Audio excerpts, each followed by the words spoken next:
Greetings, YouTube. I apologize for the lighting. Mandarin's here, and I can't reach the light. I really need to put a switch in that I can get to when she's on my back. Sunrise Children's Services in Kentucky finds itself in a bit of a pickle.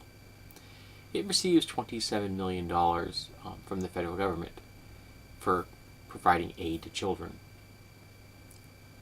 And if it doesn't end its discrimination against LGBTQ employees, those federal dollars will dry up. Whoosh, gone. You receive federal money, you have to abide by federal regulations. It's how it works.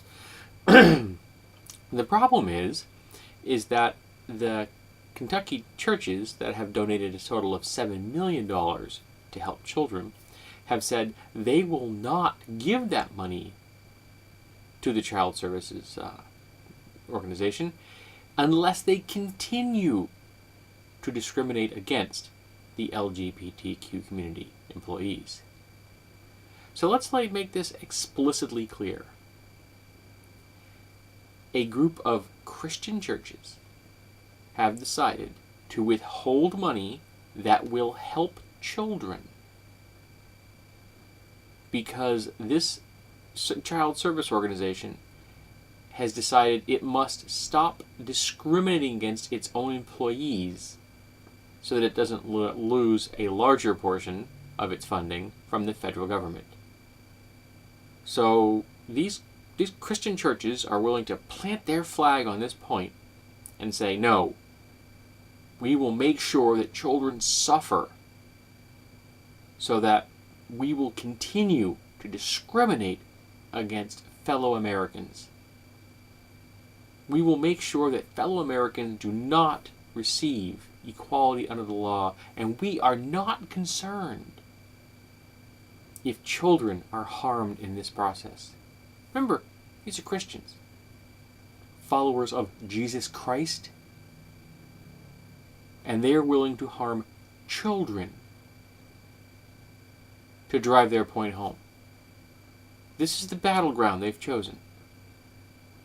That the welfare of children is unimportant to them, so long as fellow citizens are discriminated against because they are not straight. I don't know if I could come up with a bigger indictment of organized religion than that. That speaks so eloquently of the hypocrisy of organized religion, of the cognitive dissonance that they will wrap their skulls in just because they want to continue being prejudicial and discriminatory towards part of the American population. They are more concerned with being bigots than they are with helping children. So, I don't think I can say anything else. There you have it. Now, I don't know what's happened since March when I read this article. This has been sitting in my idea file for a while. But just the fact that they would consider this is an indictment of all of their churches. And they don't have an ethical or moral leg to stand on. And I cannot fathom how they can consider themselves to be followers of Christ, who said, love thy God and love thy neighbor. And it doesn't seem like they're doing either of those things in this case. But they are making sure that the children suffer.